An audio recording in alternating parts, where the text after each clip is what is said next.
So there's a new IMF study out. The IMF, of course, is the International Monetary Fund.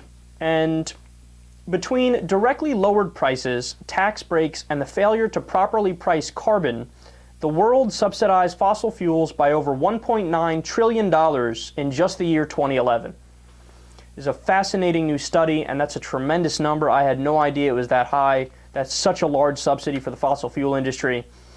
The biggest offender was the United States of America. In fact, we accounted for $502 billion of that $1.9 trillion in subsidies. China came in second at $279 billion, and Russia was in third at $116 billion. Now, believe it or not, that wasn't even the biggest finding of the study. So the most significant finding is what they call the negative externality cost. So for those of you who don't know economics too well, basically what an externality is it's essentially an unintended consequence of a marketplace. So a good example of that is pollution. So take General Electric having a factory by the Hudson River, and then they didn't want to pay to dispose of their toxic waste in a safe place, so they just dumped it in the Hudson River, right? That would be an externality, an unintended consequence of a marketplace that usually negatively affects people, right? Well, the negative externality cost of global warming is disastrous. In fact, it'll cost us $1.1 trillion.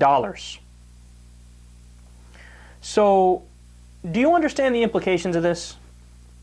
Now, this is not something that they actually connected the dots in a study to tell you this, but I mean, it's staring us right in the face, and I can't help but bring it up.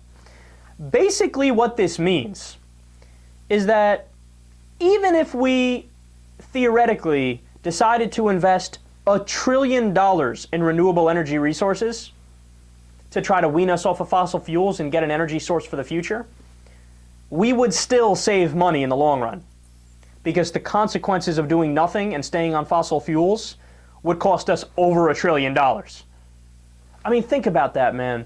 The right wing absolutely lost their collective shit when it came to Solyndra. You remember Solyndra?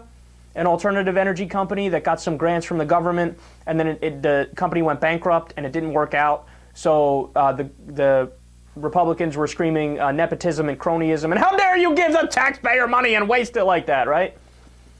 Well, you want to know how much Solyndra cost? $529 million.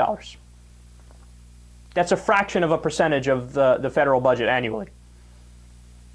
So, again, it would technically be a smart investment. We would save money if we invested $1 trillion in renewable energy resources, because if we don't do that, then we're going to spend more than $1 trillion in the negative externality cost because of the pollution and the global warming as a result of fossil fuels. God, that's such a staggering number. I mean, every time I read it, I'm blown away by it.